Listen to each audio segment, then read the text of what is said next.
नमस्कार दोस्तों, स्वागत है अपने YouTube channel top trending GK में। दोस्तों अपन जो साइंस इंपोर्टेंट 1000 क्वेश्चंस की सीरीज़ कर रहे थे उसमें सब तक 13 पार्ट कंप्लीट हो चुके हैं।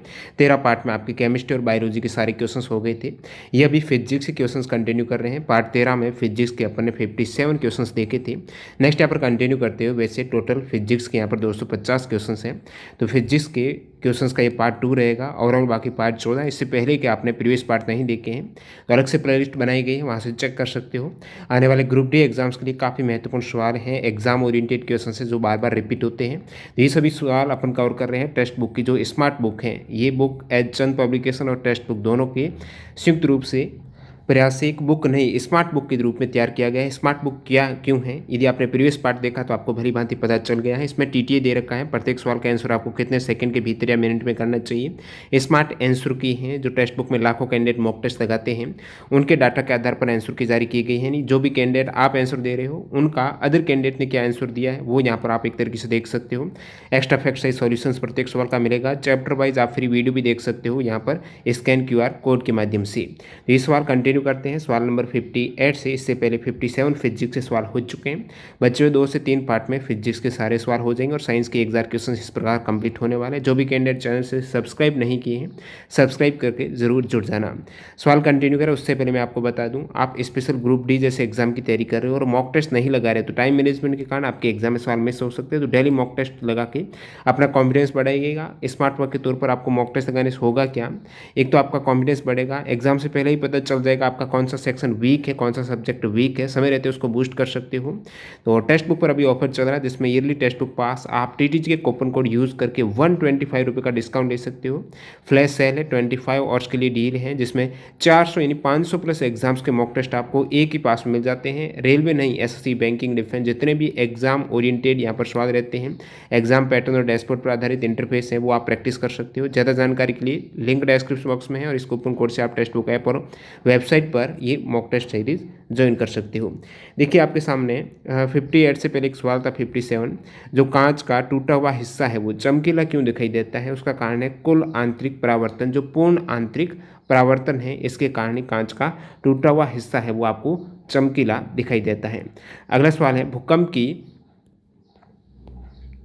तीव्रता को मापने के लिए किस उपकरण का उपयोग किया जाता है। भूकंप की तीव्रता को मापने के लिए तो यहाँ पर करेक्ट आंसर हो जाएगा भूकंप सूचक यंत्र, जिसे आप सिस्मोग्राफ बोल सकते हो। सिस्मोग्राफ या फिर भूकंप सूचक यंत्र है, इसका उपयोग भूकंप की तीव्रता का पता लगाने और मापने के लिए किया जाता है। इसमें काफ़ी सेंसर होते हैं जो ज़मीनी गति है, जो विद्युतीय संकेत हैं उसमें कन्वर्ट करते हैं और इस उपकरण के द्वारा पता चलता है किस प्रकार भूकंप की तीव्रता रही होगी।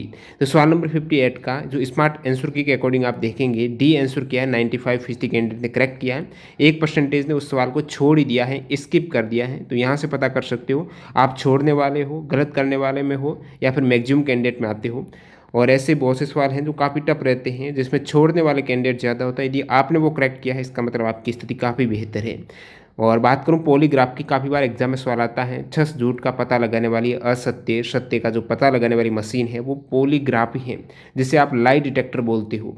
अगला सवाल देखते हैं यहाँ पर, निम्नलिखित में से कौन सी मात्रा स्थिर रहती है और एक स्थान से दूसरे स्थान पर चेंज नहीं होती है। कौन सी भौतिक राशि है जो स्थिर रहती है, एक स्थान से दूसरे स्थान पर उसकी मात्रा है वो चेंज नहीं हो सकती है। तो द्रव्यमान यहाँ पर करेक्ट आंसर हो जाएगा। जो 2 प्रकार की भौतिक मात्राएं मौलिक होती है कि व्युत्पन्न राशियां रहती हैं। मौलिक मात्राएं मूलभूत मात्राएं जो किसी अन्य कारक पर डिपेंड नहीं करती हैं। जैसे आप द्रव्यमान देखेंगे तो किसी निकाय का द्रव्यमान है, उसमें निहित पदार्थ का एक माप होता है। ये मान किसी भी स्थिति में किसी भी ग्रह पर आप चले जाएंगे द्रव्यमान कांस्टेंट रहेगा। उसका भार है वो अलग हो सकता है, जैसे आपने देखते हो चंद्रमा पर भार पृथ्वी के भार का 1/6 होता है, लेकिन द्रव्यमान है वो कांस्टेंट रहता है। नेक्स्ट सवाल यहाँ पर, और सवाल नंबर 59 को 96% कैंडिडेट ने करेक्ट किया है। ऊष्मा के स्थानांतरण के लिए निम्न में से कौन सा आदर्श पदार्थ होगा। ऊष्मा के स्थानांतरण के लिए आदर्श पदार्थ यहाँ पर इस्पात छड़ी है। बाकी सभी ऊष्मा है वो कुचालक आप कहेंगे, ऊनी धागा, लकड़ी का तख्ता, पानी है, ये सभी ऊष्मा का एक सही रूप से स्थानांतरण नहीं कर पाते हैं। इस्पात छड़ी है ये एक आप आदर्श पदार्थ कह सकते हो। धातुएं जो भी हैं सदैव ऊष्मा और विद्युत की अच्छा चालक होती हैं, तो धातुएं यहाँ पर चालक का काम करती हैं। जंगरोधी इस्पात की बात करें वो ऊष्मा का इतना अच्छा चालक नहीं हो सकता है।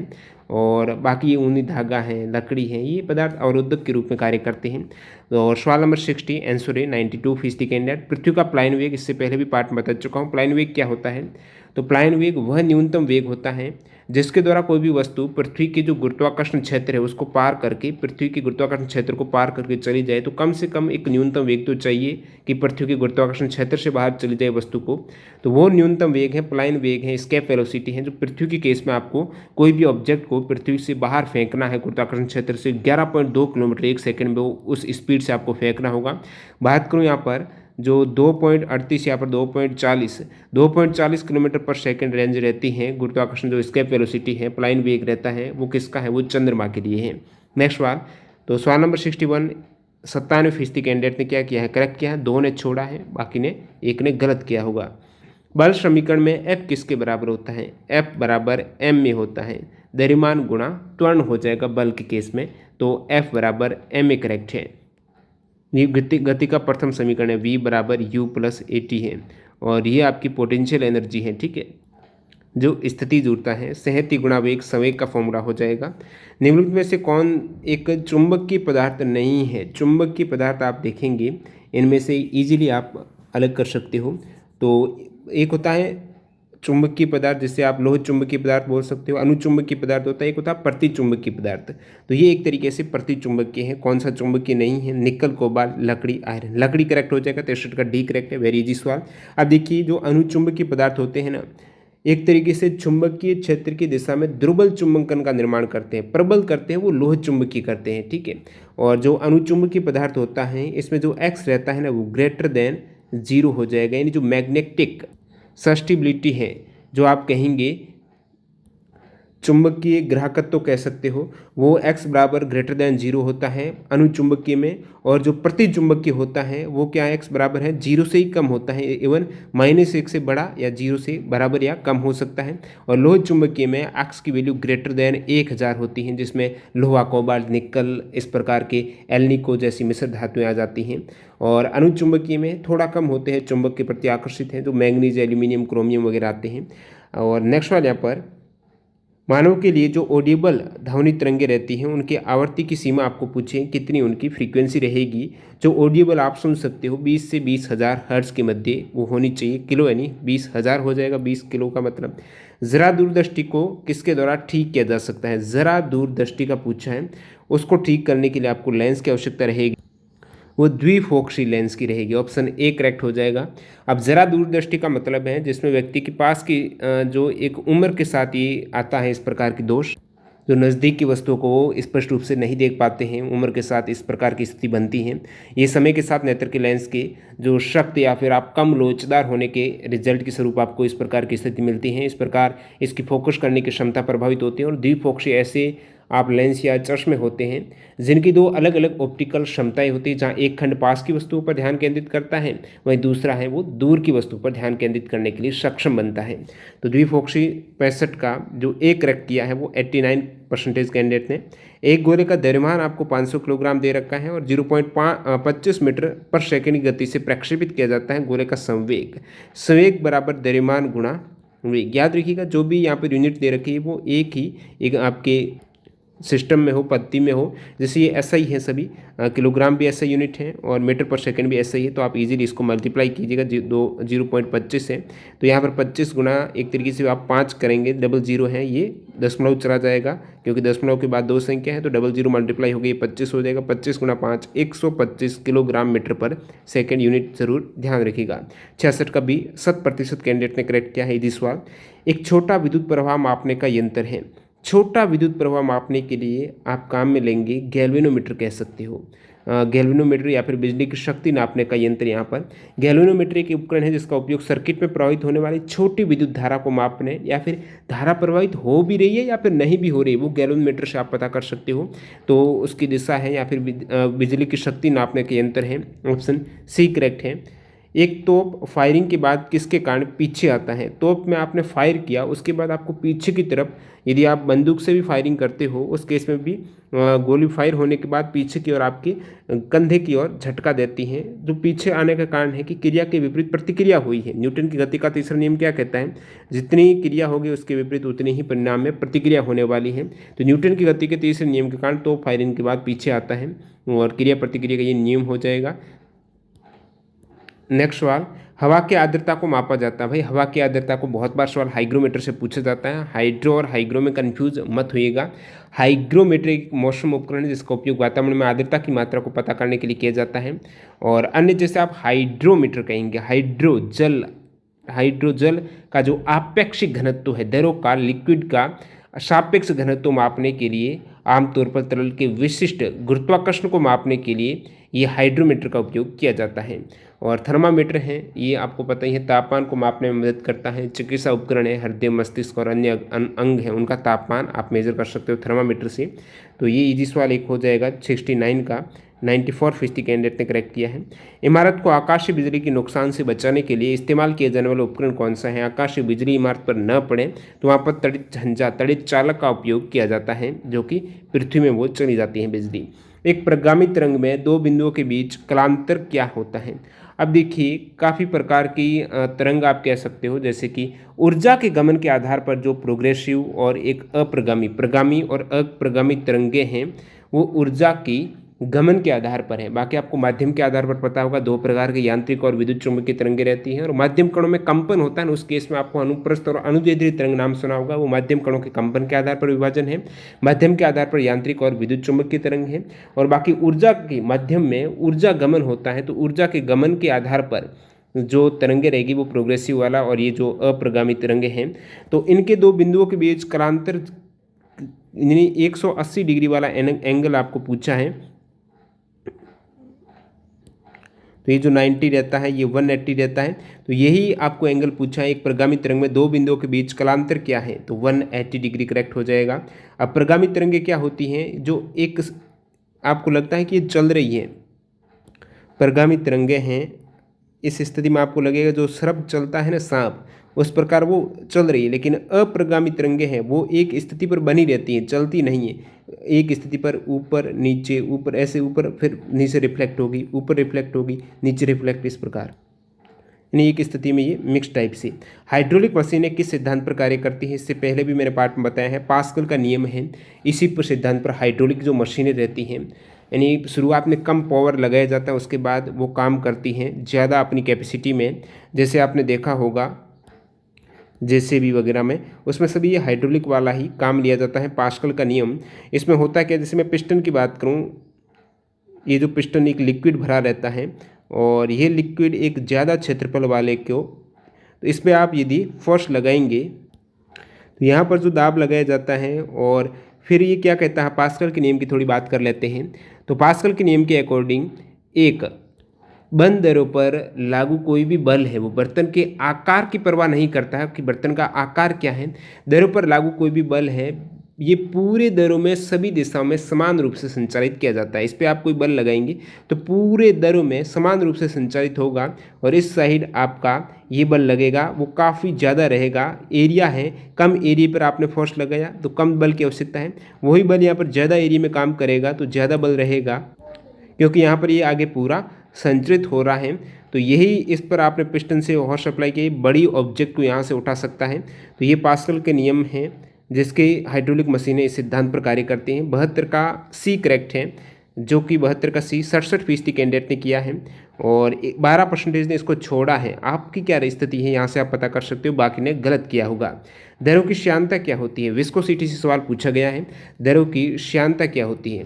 अब श्यानता की बात करूं तो दरों की जो परतें रहती हैं ना, उनकी सापेक्ष गति का वो विरोध करती है। दरों की परतें हैं एक दूसरे पर वो फिसलती हैं, जो सापेक्ष गति अणु हैं वो आपस में सहसंयोजक बल रहता है इनके मध्य, तो वो विरोध करती हैं कि सापेक्ष गति न हो, प्रतिरोध करती हैं। और विस्कोसिटी अलग अलग लिक्विड के केस में अलग रहेगी, गैस के केस में श्यानता अलग रहेगी। तो श्यानता यदि दरों की बात करते हैं अपन, लिक्विड के जो सवाल में पूछा गया है वो तापमान में वृद्धि के साथ क्या होती है, कम होती है। तापमान में वृद्धि होगी तो श्यानता घट जाएगी, तापमान में वृद्धि होगी तो श्यानता क्यों घटेगी, क्योंकि यदि दाब बढ़ाते हो, दाब बढ़ाने पर क्या है, श्यानता बढ़ती है। दाब बढ़ाएंगे तो प्रतिरोध बहुत ज़्यादा होगा, जो भी लिक्विड है इनकी परतों में प्रतिरोध ज़्यादा होगा। दरों की श्यानता होती ही क्या है, दरों की परतों के मध्य जो सापेक्ष गति का विरोध करती है, तो प्रतिरोध बहुत ज़्यादा, सापेक्ष गति का विरोध बहुत ज़्यादा होगा, दाब बढ़ेगा। और तापमान में क्या है, उसमें इतना घनत्व तो नहीं रह पाएगा, तो सापेक्ष गति का विरोध कम करेगी परतें आपस में, बॉन्डिंग है वो थोड़ी मजबूत नहीं हो पाएगी, एक दूसरे में जो सहसंजक बल रहता है परतों के मध्य, तो वो मजबूत बॉन्डिंग नहीं होगी। यदि आपने तापमान ज़्यादा कर दिया उस केस में वो श्यानता यानी विरोध कम होगा, बॉन्डिंग ज़्यादा, विरोध ज़्यादा है, प्रबल प्रतिरोध वहाँ पर कार्य कर रहा है। दाब बढ़ाने पर विस्कोसिटी बढ़ती है, ताप बढ़ाने पर विस्कोसिटी दर की श्यानता वो घट जाती है। विकल्प बी करेक्ट है 73 का, जो कि 36% कैंडिडेट ने किया है। आपकी क्या स्थिति आप बताना, आप यदि गलत में हो या फिर मैक्सिमम कैंडिडेट ने इसको गलत किया है, आप देख सकते हो। अब बात करूँ यहाँ पर मैं गैस की श्यानता के बारे में, तो गैस की श्यानता का उल्टा होता है। गैस में ताप बढ़ाने पर गतिज ऊर्जा बढ़ती है, गतिज ऊर्जा बढ़ती है, इसका मतलब उसकी श्यानता बढ़ती है। तो गैस में ताप बढ़ाएंगे तो श्यानता बढ़ेगी और दर में तापमान वृद्धि के साथ ये घट जाती है। एक पूर्ण चक्र के लिए प्रत्यावर्ती धारा का मध्य या औसत मान कितना होता है? पूर्ण चक्र के लिए जो एसी का औसत मान है वो 0 हो जाता है। प्रत्यावर्ती धारा एसी की बात हो रही है, तो भारत में प्रत्यावर्ती धारा की जो फ्रीक्वेंसी रहती है वो कितने हर्ट्ज की रहती है? वो 50 हर्ट्ज की रहती है फ्रीक्वेंसी प्रत्यावर्ती धारा की भारत में। एक गैल्वेनोमीटर का उपयोग क्या किया जाता है, ऊपर मैंने बताया है। एक तो ये विद्युत प्रवाह की दिशा का पता करता है और विद्युत की थोड़ी मात्रा का, विद्युत प्रवाह हो रहा है या फिर नहीं भी हो रहा है उसको एक तरीके से मेजर करने के लिए, विद्युत प्रवाह की थोड़ी मात्रा का पता लगाने के लिए या फिर विद्युत प्रवाह की दिशा का पता लगाने के लिए गैल्वेनोमीटर का उपयोग किया जाता है। तो ऑप्शन बी करेक्ट हो जाएगा। तो यहाँ पर प्रत्येक सवाल में आप टीटीए देख रहे होंगे, 14 सेकंड के भीतर आपको आंसर करना है। तो ये स्पेशल मैथ की भी स्मार्ट बुक बनाई गई है, रीजनिंग की भी है, उसमें काफ़ी फायदेमंद रहता है, क्योंकि जो टेस्ट बुक पर maximum candidate mock test attempt करते हैं उसमें इंटेलिजेंस कैंडिडेट पे इन प्रकार एवरेज रहता है, जो सवाल सभी अटेम्प्ट कर लेते हैं। टाइम मैनेजमेंट की दृष्टि से देखा जाता है तो इस सवाल को आपको 14 सेकंड के भीतर जो मैक्सिमम कैंडिडेट है वो अटेम्प्ट करते हैं।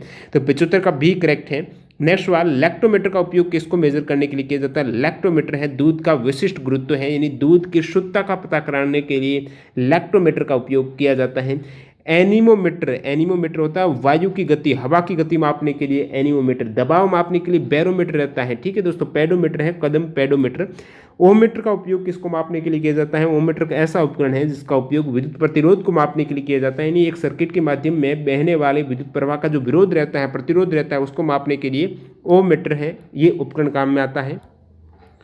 नेक्स्ट वाला देखते हैं यहाँ पर, धुंध किसके कारण होती है? धुंध, कोहरा, वो आपको कम तापमान पर जल वाष्प है उसी के कारण धुंध, जल की छोटी बूंदे को आप रेफरेंस कर सकते हैं जो हवा में निलंबित रहती हैं और वे हवा में जल वाष्प के अचानक और तेजी से ठंडी हवा के संपर्क में आने का परिणाम आपको वहाँ पर कोहरा दिखता है, धुंध दिखती है। तो यहाँ पर विकल्प डी करेक्ट हो जाएगा 78 का, जो कि 85% कैंडिडेट ने किया है और 5% ने इस सवाल को छोड़ दिया है। 10 वाट की दर से 260 जूल कार्य करने में कितना समय लगेगा? अब कार्य की परिभाषा आपको पता होना चाहिए। कार्य होता क्या है? कार्य बराबर बल गुणा विस्थापन, लेकिन आपको कार्य की जो फॉर्मूला है वो शक्ति के रेफरेंस, शक्ति और कार्य के बीच में क्या रिलेशन है? तो शक्ति क्या होती है? कार्य करने की दर तो होती है, पावर बराबर W/T होता है। यहाँ पर दे क्या रखा आपको? W दे रखा, कार्य 260 जूल, याद रखिएगा दोनों एक ही सिस्टम में हो, जूल है वॉट है ये सभी SI में, तो कोई दिक्कत नहीं, आपको कन्वर्ट नहीं करना है। और T यहाँ पर दे रखा है, आपको ज्ञात करना, T ज्ञात करना, P दे रखा है, P कितना दे रखा है? तो P आप इक्वल 10 वाट करेंगे, तो 10 वाट बराबर 260 और दर क्या आपको T ज्ञात करना है, तो T बराबर हो जाएगा 260/10 यानी 26, ये सेकेंड हो जाएगा समय की यूनिट जो ऐसा यूनिट, तो 26 सेकेंड। ऑप्शन सी करेक्ट है 79 का, जो कि लगभग मैक्सिमम कैंडिडेट ने करेक्ट किया है। ध्वनि के माध्यम से नहीं गुजर सकती है, ध्वनि आपको पता होगा निर्वात से, वैक्यूम में ट्रैवल नहीं कर सकती है ध्वनि।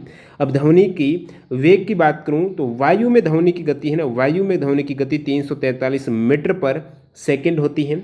और प्रकाश की गति कितनी होती है आपको पता है? प्रकाश की गति 3 × 10⁸, जो आप C बराबर कहते हो मीटर पर सेकेंड, ये प्रकाश की गति है। तो ध्वनि तरंगें निर्वात में ट्रैवल नहीं कर सकती हैं। और साउंड वेव है उसकी गति अलग अलग माध्यम में अलग अलग होती है।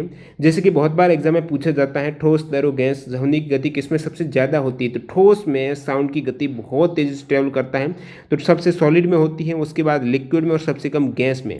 अगला सवाल देखते हैं, ऊष्मागतिक तापमान की इकाई क्या है। ऊष्मागतिक तापमान की ही पूछा है ना, तो यहाँ पर करेक्ट आंसर हो जाएगा। यदि मैं एसआई पत्ती की बात करूं तो एसआई इकाई केल्विन है, जैसे के से डिनोट आप करते हो, बाकी सेल्सियस भी है, फ़ारेनहाइट भी रहते हैं। ये थर्मामीटर से आप तापमान जो मेजर करते हो, जिसमें सेल्सियस, फ़ारेनहाइट, केल्विन के कई तापमान पैमाने इसमें रहते हैं, और ऐसा यूनिट इसकी केल्विन है, जिसे आप के से डिनोट करते हो। तो 81 का सी करेक्ट हो जाएगा। 92% कैंडिडेट ने इसको सही किया है। अगला सवाल, निम्नलिखित में से कौन सा नियम किसी धातु के तार के माध्यम से बहने वाली धारा और उनके टर्मिनलों में विभवांतर के बीच संबंध बताता है। कहीं न कहीं ओम के नियम की बात हो रही है। विभवांतर और धारा के मध्य संबंध है, यानी जो धारा रहती है वो विभवांतर के समानुपाती होती है, या फिर V बराबर आप IR कह सकते हो, आर जहाँ प्रतिरोध है। तो ये कौन सा नियम कहता है, ओम का नियम कहता है। 82 का सी करेक्ट है, जो कि आप सभी कैंडिडेट ने करेक्ट किया होगा। निम्नलिखित में से कौन सा जीव अपने शिकार को पकड़ने के लिए प्रयास-सर्वे ध्वनि का उपयोग करता है। प्रयास-सर्वे ध्वनि तरंगे कौन सा जीव करता है उपयोग, चमगादड़ है। जो ह्यूमन है वो 20 से लेकर 20,000 हर्ट्ज तक की जो आवृत्ति वाली ध्वनियाँ हैं ना, उसको ही ऑडिबल रहती है, सुन सकते हैं। लेकिन चमगादड़ है, रात में अपने शिकार को पकड़ने के लिए वो नेत्र से नहीं देख सकते हैं, तो प्रासरी ध्वनि तरंग का उपयोग करते हैं, यानी 20,000 हर्ट्ज से ज़्यादा वाली ध्वनि तरंगे हैं। वो जब किसी ऑब्जेक्ट से या फिर शिकार पर टकराएगी और टकरा करके वापस उनके पास आएगी तो पता चलेगा। यदि वापस नहीं आती है तो वहाँ पर कोई चीज़ है नहीं, टकरा कर वापस आ गई, इसका मतलब कोई ना कोई वहाँ पर चीज़ है और वो शिकार को पकड़ सकती है। तो चमगादड़ 83 का बी करेक्ट हो जाएगा। इनमें से कौन जीव विज्ञान के महान प्रतिमानों में से एक नहीं है। कौन सा सिद्धांत जीव विज्ञान का नहीं है, तो आप देखेंगे मेंडल का भी है, जैव रसायन, डार्विन, ये सभी जीव विज्ञान के हैं, बायोलॉजी के हैं। लेकिन आर्कमिडीज का सिद्धांत फिजिक्स का सिद्धांत है, जीव विज्ञान का नहीं, तो बी आप करेक्ट करेंगे। आर्कमिडीज सिद्धांत क्या कहता है कि जब शरीर, कोई भी ऑब्जेक्ट है, वो पूरी तरह से या आंशिक रूप से किसी लिक्विड में डुबाया जाता है, तो उस ऑब्जेक्ट के द्वारा विस्थापित जो कुछ लिक्विड रहेगा, जब पानी में कोई भी आप डालेंगे वस्तु को, तो अपने तरल को विस्थापित करेगा। तो जो विस्थापित हुआ तरल है वो किसके इक्वल होगा, तो तरल की मात्रा तरल में जो ऑब्जेक्ट का वेट है उसके बराबर रहती है। जितना ऑब्जेक्ट का वेट रहेगा उसके बराबर वो स्थापित कर पाएगा अपने द्रव को, जो वहाँ पर डूबा हुआ आंशिक या पूर्ण, और वो उसी परिमाप का एक बल अनुभव करता है, उत्प्लावक बल आप कहेंगे। क्या विद्युत धारा को एक सर्किट में प्रवाह करने में सक्षम बनाता है। विद्युत धारा को एक सर्किट में प्रवाह करने के लिए इलेक्ट्रॉन का प्रवाह होता है। विद्युत धारा मतलब इलेक्ट्रॉन का वहाँ पर प्रवाह हो रहा है। इलेक्ट्रॉन जो ऋणात्मक रूप से आवेशित कण है, जो विद्युत धारा के प्रवाह में मदद करते हैं। धारा की परिभाषा आप क्या कहेंगे, आवेश प्रवाह की दर। आवेश का मतलब वहाँ पर ऋणात्मक आवेश है, जो इलेक्ट्रॉन का प्रवाह की दर है, वही है विद्युत धारा की प्रवाह। 85 का डी करेक्ट हो जाएगा। 97% कैंडिडेट ने किया है। जब तापमान में वृद्धि होती तो पृष्ठ तनाव, काफी अच्छा सवाल एग्जाम में काफी बार आता है। जब तापमान में वृद्धि होती है तो सरफेस टेंशन का आपको पूछा है। तो तापमान में अब देखिए पृष्ठ तनाव होता है क्या, पृष्ठ तनाव का एक गुण होता है, उसका जो क्षेत्रीय एक तरीके से सतही क्षेत्रफल है, तो सरफेस एरिया जब पृष्ठ तनाव के कारण वो कम होता है, कम सरफेस एरिया रहने की कोशिश रहती है पृष्ठ तनाव की प्रॉपर्टी में, उसका क्षेत्रफल है, सतही क्षेत्रफल है, वो कम हो। जब तापमान में वृद्धि होगी तो क्षेत्रफल तो बढ़ेगा, तापमान में वृद्धि होगी तो वो ज़्यादा फैलेगा, तो बढ़ेगा तो पृष्ठ तनाव तो घटने ही वाला। पृष्ठ तनाव बढ़ने का मतलब है क्षेत्रफल कम हो, तो पृष्ठ तनाव क्या घटेगा, घटता है। सी करेक्ट है, 86 का सी है। 49% कैंडिडेट ने करेक्ट किया है। तो आप सरफेस टेंशन की काफ़ी बार फॉर्मूला या फिर उसका ऐसा यूनिट पूछा जाता है, तो फर्स्ट बटा लेंथ होता है, ठीक है, फर्स्ट बटा लेंथ होता है, सरफेस टेंशन है। तो फर्स्ट बटा लेंथ या फिर आप न्यूटन पर मीटर कह सकते हो, इसका फॉर्मूला है। और नेक्स्ट वाला, जो ये तरल है, न्यूनतम सतह क्षेत्रफल में सिकुड़ने की प्रवृत्ति रहती है पृष्ठ तनाव के कारण ही। निम्नलिखित में से किसमें ऊर्जा के समान आयाम होते हैं। ऊर्जा के समान जो आयाम रहेगा वो यहाँ पर आप कहेंगे कार्य का है। कार्य और ऊर्जा है वो एक ही डायमेंशन उनका रहता है, आयाम रहता है। नेक्स्ट वाला, लक्ष्य मीटर क्या मापता है। लक्ष्य मीटर कहीं ना कहीं प्रकाश से जुड़ा हुआ है, तो लक्ष्य मीटर ये फोटोग्राफी में काफ़ी इस्तेमाल किया जाता है। प्रकाश की तीव्रता को मेजर करता है, एक्सपोजर वगैरह देखने के लिए फोटोग्राफी में इसका उपयोग किया जाता है। तो लक्ष्य मीटर प्रकाश की तीव्रता हो जाएगा। सी करेक्ट है, 88 का सी, जो कि 93% कैंडिडेट ने किया। बैरोमीटर में अचानक गिरावट आती है। बैरोमीटर में जब जो वैल्यू है वो बढ़ती है, इसका मतलब सब कुछ सही है, लेकिन अचानक उसमें गिरावट आ जाए दाब में, बैरोमीटर में, उस केस में मौसम वहाँ पर खराब हो रहा है और आंधी वगैरह तूफान वगैरह आ सकते हैं। तो ये कुछ स्थिति बनती है, इसीलिए साइंटिस्ट हैं वो मेजर करते हैं कब कहाँ पर तूफान कैसे, उनको पहले ही पता चल जाता है। जब वायुमंडलीय दबाव है वो रीडिंग अधिक है तो कोई दिक्कत नहीं, कम हो जाती है तो मौसम की स्थिति खराब को भी इंगित करती है। तो 89 का यहाँ पर बी करेक्ट है। मनुष्य के लिए ऑडिबल 20 से 20,000 हर्ट्ज हो जाएगा। जब साइकिल में ब्रेक लगाया जाता है तो ब्रेक पैड पहिया को स्पर्श करता है। अब पहिए को क्या रोकता है? ब्रेक लगाने पर पहिए को कैसे रोका जाता है, किस प्रकार? तो पैड और रिम के बीच का क्या होता है? घर्षण होता है। घर्षण बल कार्य करता है जो प्रतिरोध एक तरीके से उत्पन्न करेगा, उनको रोकने में सहायक रहेगा। साइकिल में ब्रेक लगाता है तो पैड पहिए को स्पर्श करता है और उनके मध्य घर्षण है वो पहिया की गति को रोकता है। तो विकल्प एक करेक्ट हो जाएगा। नेक्स्ट वाला देखते हैं, प्रतिरोध की ऐसा यूनिट ओम करेक्ट है। प्रकाश की तीव्रता को मापने के लिए किस उपकरण का उपयोग किया जाता है? अभी आपने लक्समीटर देखा है, यहाँ पर आप देखेंगे फोटोमीटर भी हो जाएगा। इसका उपयोग आप कर सकते हैं प्रकाश की तीव्रता को मापने के लिए। और बाकी यहाँ पर आप देखते हो हाइड्रोमीटर, हाइग्रो है तो आर्द्रता मापी है, हाइड्रो है तो सापेक्ष घनत्व हो जाएगा। और एनीमोमीटर है हवा की गति मेजर करने के लिए। अमीटर है तो वो विद्युत की मात्रा धारा है उसको मेजर करने के लिए। कोई भी पिंड जो पूरी तरह से आंशिक रूप से एक तरल पदार्थ में डूबा हुआ है तो उसके ऊपर की ओर जो बल का कार्य किया जाता है वो पिंड के द्वारा विस्थापित दरों के भार के इक्वल होता है। ये कहता है आर्किमिडीज का सिद्धांत। सी करेक्ट है 94 का। विद्युत प्रतिरोध की ऐसा यूनिट ओम हो जाएगी। वह तरंगे जो निर्वात के माध्यम से भी फैल सकती हैं। कौन सी वेव है? निर्वात में भी फैल सकती है तो वो आप कहेंगे विद्युत चुंबकीय तरंगे हो जाएगी। डी करेक्ट है 96 का। विद्युत चुंबकीय तरंगों की खोज है सर विलियम हर्शल ने की थी। ये विद्युत आवेश के कंपन के द्वारा निर्मित होती है। अगला सवाल लिखते हैं 97, पवन टरबाइन है वो किस ऊर्जा को यांत्रिक ऊर्जा में कन्वर्ट करती है? यांत्रिक शक्ति में। पवन टरबाइन गतिज ऊर्जा को यांत्रिक ऊर्जा में। अब आप कहेंगे पवन टरबाइन से तो इलेक्ट्रिसिटी भी उत्पन्न की जाती है, तो उसी यांत्रिक शक्ति को जनरेटर के माध्यम से यांत्रिक ऊर्जा है वो विद्युत ऊर्जा में कन्वर्ट कर सकते हो आप। तो ये पहले तो यांत्रिक शक्ति में कन्वर्ट होती है पवन टरबाइन से। कौन सी ऊर्जा? गतिज ऊर्जा है, काइनेटिक एनर्जी है। 97 का ए करेक्ट हो जाएगा। यदि V बटा आई एक स्थिरांक है तो वो क्या है? वो है R है, वो है प्रतिरोध है। V समानुपाती I होता है, या फिर V बराबर आई आर कहेंगे, या फिर V अपॉन आई बराबर R कहेंगे आप। जो प्रतिरोध हो जाएगा ओम का नियम हो जाएगा। ए करेक्ट 98 का। एक अश्व शक्ति यानी 746 वाट की बात हो रही है। एक अश्व शक्ति हॉर्स पावर बी 99% के अंदर। वायुमंडल में आर्द्रता को मापने के लिए हाइग्रोमीटर, किसका? हाइग्रोमीटर। अन्य जैसे पायरोमीटर, ये क्या काम आता है? पायरोमीटर तो बहुत ज़्यादा जो उच्च तापमान रहता है उसको मेजर करने के लिए पायरोमीटर है। माइक्रोमीटर का उपयोग छोटी दूरी को मापने के लिए। मैनोमीटर का उपयोग गैसों के दबाव को मापने के लिए किया जाता है। हाइग्रोमीटर का उपयोग आर्द्रता मापी है। निम्नलिखित में से कौन सा उपकरण विद्युत ऊर्जा को यांत्रिक ऊर्जा में कन्वर्ट करता है? विद्युत को यांत्रिक में यानी विद्युत मोटर करेक्ट हो जाएगा। विद्युत ऊर्जा को यांत्रिक, और यांत्रिक को विद्युत में ये जनित्र है, जनरेटर है, ये काम करेगा डायनेमो। अगला सवाल, निम्नलिखित में से क्या अभिकेंद्रीय बल का अनुप्रयोग नहीं है? अब दो बल होते हैं, एक अपकेंद्रीय होता है, एक अभिकेंद्रीय होता है। अपकेंद्रीय बल है जो एक तरीके से छद्म बल है, स्यूडो फोर्स आप कह सकते हो। और अभिकेंद्रीय बल है, मूल वही होता है जब कोई पिंड है वर्ताकार पथ पर गति कर रहा है, ये केंद्रक है, वर्ताकार पथ पर कोई पिंड गति करता है तो उसको अंदर की ओर वो एक फोर्स रहता है, केंद्र की ओर अप्लाई रहता है, जिसके कारण ही वो वर्ताकार पथ में गति कर पाता है। तो वो बल है अभिकेंद्रीय बल। इसके विपरीत अपकेंद्रीय बल इसका उल्टा होता है। अभिकेंद्रीय बल का बाहर की दिशा में केंद्र से दूर ले जाने का प्रयास रहता है, वो अपकेंद्रीय बल का। जो आपको पूछा है क्या अभिकेंद्रीय बल का अनुप्रयोग नहीं है? जो अभिकेंद्रीय बल में अंदर की वर्ताकार पथ में गति बनी रहती है वो अभिकेंद्रीय बल के कारण ही रहती है।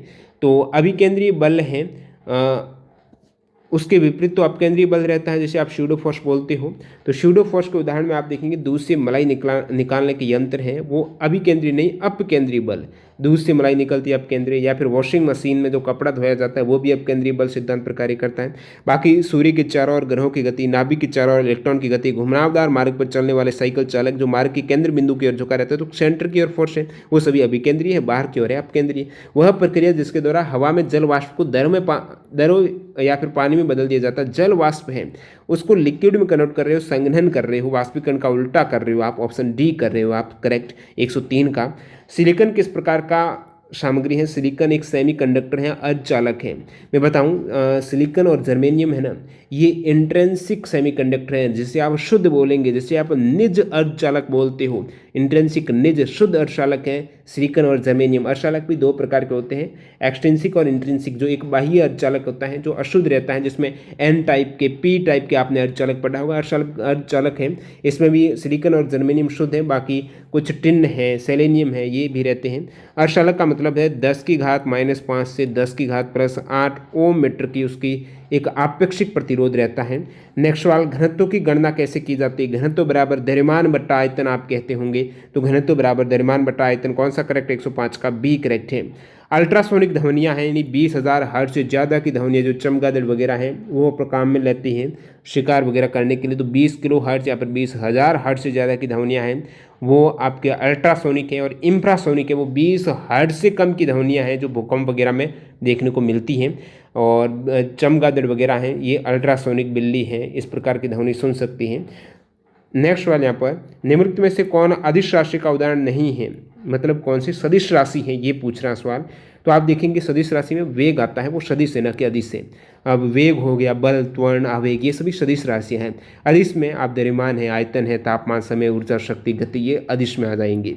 नेक्स्ट सवाल, बारिश की बूंदों का गोलाकार होने का कारण क्या है? तो उसका कारण है पृष्ठ तनाव। पृष्ठ तनाव का गुण ही क्या है? कम क्षेत्रफल कवर करे। कम क्षेत्रफल गोल होगा तभी कम होगा ना, इसलिए गोल होती है, पृष्ठ तनाव ज़्यादा होता है। क्षतीय तनाव, पृष्ठ तनाव आप कहेंगे।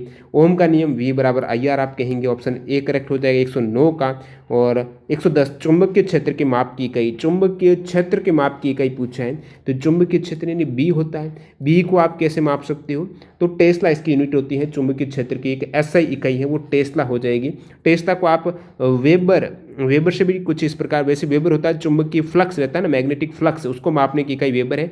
वेबर पर मीटर स्क्वायर है, वो एक टेस्ला के इक्वल कर सकते हो।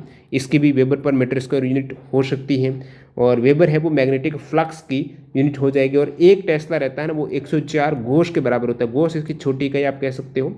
नेक्स्ट वाले यहाँ पर, दाब की गणना कैसे की जाती है? दाब की गणना इसका आंसर आप कमेंट सेक्शन में देंगे, 9 सेकंड के भीतर आंसर कीजिएगा।